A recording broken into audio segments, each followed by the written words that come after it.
Assalamualaikum warahmatullahi wabarakatuh. Salam birokrasi. Video kali ini saya akan memberikan judul terkait mutasi yang digelar kemarin hari Jumat tanggal 14 Oktober 2022. Apakah mutasi sesuai dengan harapan publik dan siapa pejabat yang ada di balik mutasi tersebut? Itu mungkin kira-kira judul yang saya sematkan dalam video kali ini.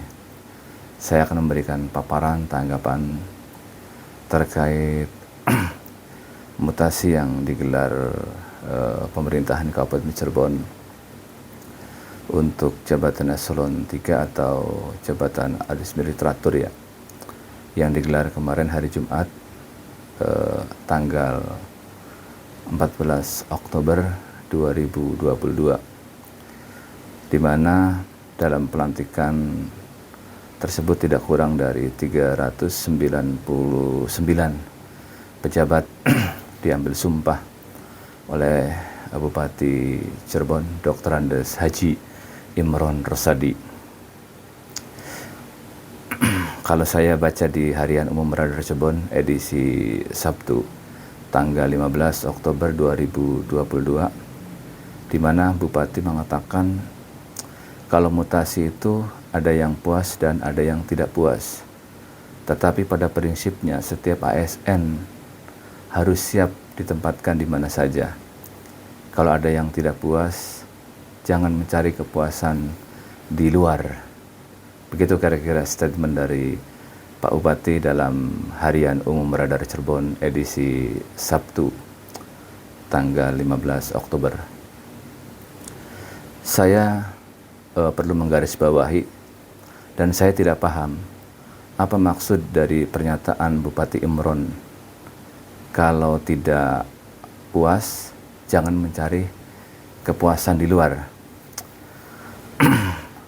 Mungkin ini saya juga menduga-duga, apakah bagi ASN yang tidak puas jangan melakukan protes di luar mungkin. Dalam artian kalau tidak puas bisa disampaikan langsung kepada Bupati atau tim Baperjakat. Jadi tidak usah gelandang-gelendeng, tidak usah membuat kegaduhan. Mungkin lebih baik tanya langsung kepada tim Baperjakat atau mungkin kepada beliau Pak Bupati. Itu mungkin itu bisa benar atau bisa salah.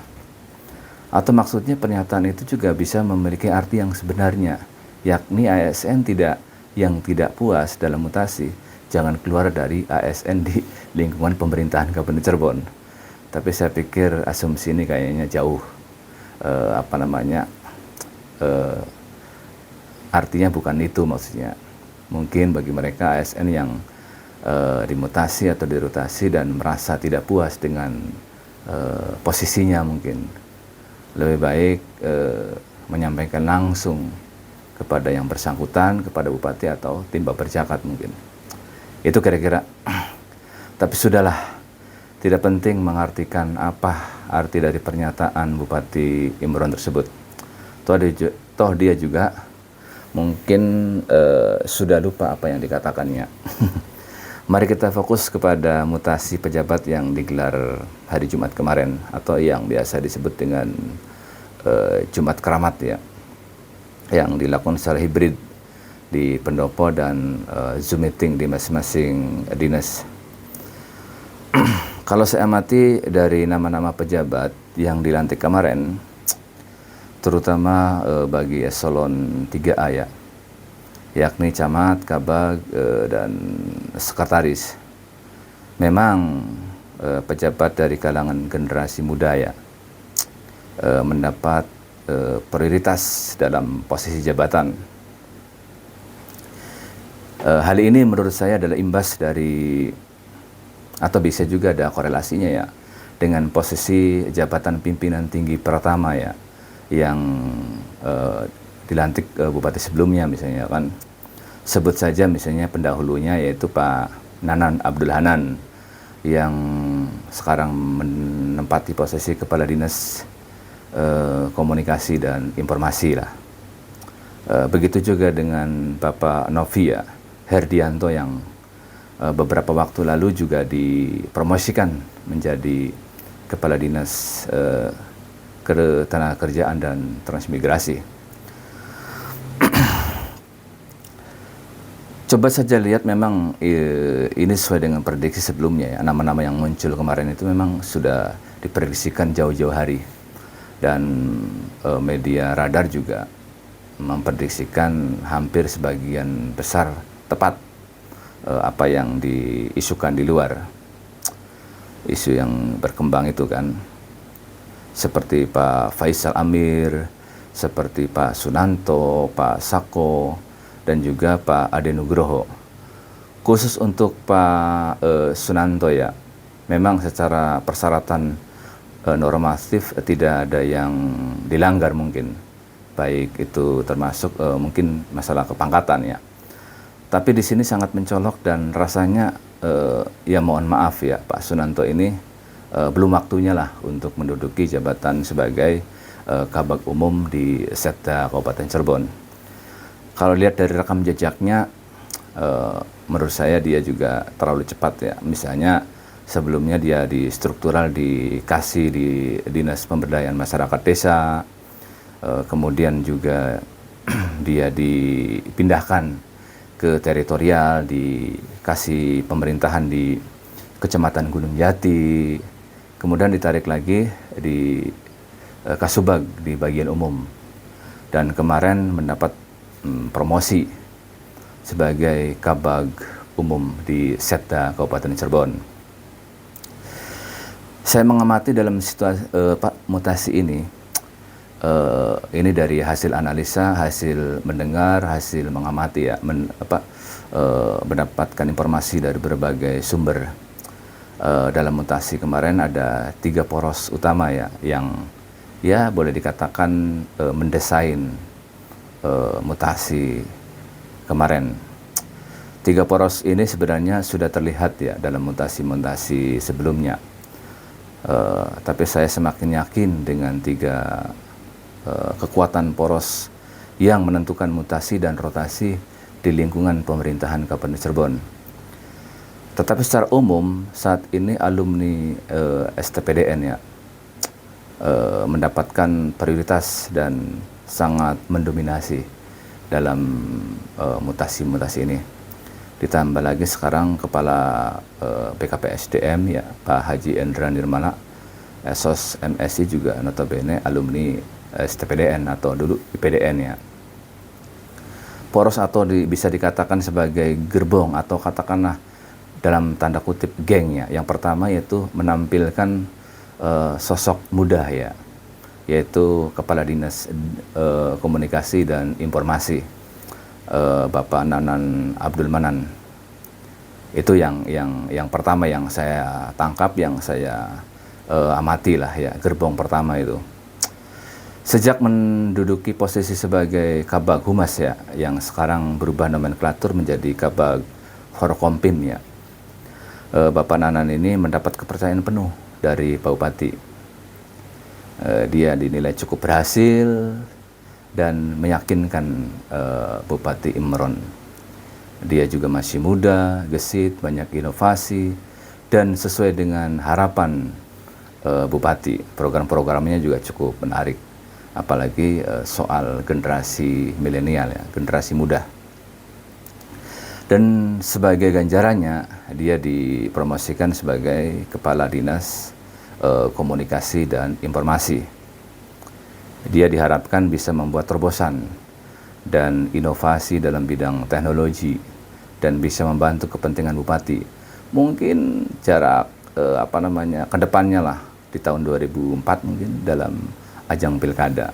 Saya pikir ini juga dikait-kaitkan ke sana lah, penempatan pejabat yang sekarang dimutasi. Tentu ini dalam rangka menyeser atau menggait ya ceruk dari pemilih pemula dan generasi milenial lah katakanlah. Gerbong Bapak Nanan ini sudah terbentuk ya dan cukup kuat. gerbong ini juga ke depan akan terus membuat ikatan-ikatan atau rantai-rantai lah semacam yang lebih kuat lagi, karena jalannya sudah terbentuk dan diyakini terbukti dan berhasil untuk meraih posisi jabatan tertentu, tentu jabatan yang strategis ya. Sasarannya ya tentu anak muda, alumni STPDN, ya sebut saja seperti Bapak Novi ya, yang sudah menjadi Kepala Dinas Tenaga Kerja dan Transmigrasi. Termasuk juga sekarang ya Pak Faisal, Pak Sunanto, Pak Ade Nugroho, termasuk mungkin di dalamnya Pak Teddy Susilo ya, alumni STPDN yang sekarang dipromosikan menjadi Camat Tanggatani. Nanti turunan dari gerbong ini bisa dicari sendirilah ya. Yang jelas clue-nya ya atau passwordnya ya anak muda yang energik dan juga alumni SPDN. Itu aja lah, mungkin bisa dibayangkan lah siapa-siapanya. Kemudian saya menangkap ada gerbong yang kedua nih, gerbong atau gengnya Bapak Hendra Nirmala, Esos MSI. Gerbong ini beranggotakan atau siapa-siapa pejabat yang masuk dalam gerbong ini ya. Pejabat yang mungkin agak usianya ya kelahiran 70-an lah. Ya agak tua lah misalnya kan, di pertengahan tua sekali juga enggak ya, 70-an lah. Yang kebanyakan juga menduduki jabatan-jabatan di posisi sekretaris ya. Di sekretaris dinas ataupun badan, sebut saja misalnya Pak Adang Suryana lah yang sekarang menjabat sebagai Camat Duku Puntang, Bapak Haji Kasina yang sebelumnya menjabat sekretaris di Kantor Kearsipan dan Perpustakaan, sekarang kembali lagi kepada habitatnya lah, seperti setrikaan lah, Dinas Pemberdayaan Masyarakat Desa, yang memang dia orang pemberdayaannya di Bangdes dulu Maya. Kemudian juga Pak Suratmo atau Paratmo yang sekarang menduduki jabatan Sekretaris Bapenda, Bapak Suharjo atau Pak Harjo sebagai Sekretaris di Dinas Pendidikan, termasuk Pak Dede Sudiono STMSI yang sebelumnya sebagai Sekretaris di Perizinan dan dapat promosi sebagai jabatan tinggi pertama di Dinas Perizinan juga. Inilah kira-kira gerbong yang cukup eksis ya dan memiliki loyalitas yang tinggi. Mereka selalu berkomunikasi, selalu kompak lah dalam kegiatan-kegiatannya. Sebenarnya gerbong Pak Hendra ini sempat tersingkir ya ketika posisi Pak Hendra menduduki posisi Kepala Dinas Kearsipan dan Perpustakaan. Tapi bukan berarti gerbong ini punah atau bubar, justru semakin menguat dan terbukti sekarang Pak Hendra bisa bergaining lagi dan bisa eksis lagi sebagai Kepala BKPSDM. Saya memprediksikan mereka-mereka yang ada di gerbong ini akan dipersiapkan ya. Mereka pejabat eselon 3 ini akan dipersiapkan untuk jabatan tinggi pertama ya. Mungkin sambil menunggu mereka-mereka yang pensiun ini ya. Jadi sudah dipersiapkan. Dan yang terakhir gerbongnya Pak Sekda ya, Pak Dr. Haji Hilmi Rifai MPD ya. Mereka yang berada di gerbong inilah mereka atau pejabat yang mengenal langsung ya secara pribadi kepada Sekda. Jadi ada beberapa pejabat yang langsung menghadap kepada Pak Sekda ya, karena dianggap sudah dekat dan dianggap orangnya Pak Sekda lah, maka ya diakomodir lah dia dalam kepentingan mutasi dan rotasi ini. Memang baik gerbongnya Pak Nanan ataupun Pak Hendra Nirmala semuanya atas persetujuan Pak Sekda ya sebagai ketua Babarjakat. Tapi kalau pejabat itu disodorkan dari dua gerbong itu kecil sekali untuk ditolak oleh Pak Sekda ini. Lantas bagaimana Pak Imron atau Pak Bupati Cirebon? Pak Imron sendiri ya terima beres saja ya. Dia sudah mempercayai kepada mereka, tidak mau banyak berpikir lah. Yang penting ya tujuan politiknya mungkin Pak Imron bisa sampaikan dan arti pesan-pesan untuk pengamanan 2024 bisa diakomodir lah. Ya memang kalau Pak Hendra dan Pak Sekda memang secara tupoksi ya, karena dia sebagai ketua Babarjakat dan Pak Hendra sebagai kepala BKPSDM Dia memang yang mengatur semuanya di pejabat yang rotasi dan mutasi. Di luar gerbong itu mungkin ada beberapa pejabat yang juga diakomodir ya, tapi saya rasa juga jumlahnya sangat terbatas. Kecuali mungkin ada penempatan rotasi dan mutasi bagi pejabat fungsional ya, seperti kepala sekolah.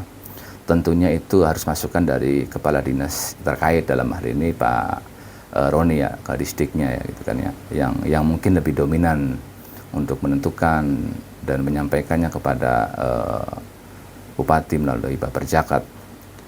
Pola ini saya pikir akan tetap digunakan untuk berbagai atau beberapa kali mutasi ke depan lah ya,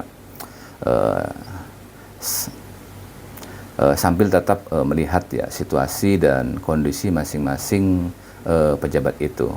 Tentu kondisi hubungan pejabat yang bersangkutan dengan kepala daerah, dalam hal ini bupati ya, apakah dia tetap baik atau ada yang memprovokasi pihak luar. Biasanya ada yang kecemburuan lah, memprovokasi dan sebagainya. Istilahnya ada pihak ketiga ya, yang membuat isu atau memberikan informasi jelek soal pejabat tersebut kepada beliau, kepada bupati. Mungkin itu ulasan dari saya. Apa yang saya sampaikan ini bisa saja tidak benar ya. Ini hanya opini saja dan analisa saya berdasarkan pengamatan ya tadi ya, penglihatan dan berbagai informasi yang saya dapat. Jadi wajar saja kalau misalnya ada mereka-mereka atau pejabat yang tidak puas. Mungkin saluran atau gerbongnya salah mungkin kan. Atau mungkin ada oknum dalam tanda kutip oknum gerbong yang salah masuk. Sekian saja. Wassalamualaikum warahmatullahi wabarakatuh. Salam birokrasi.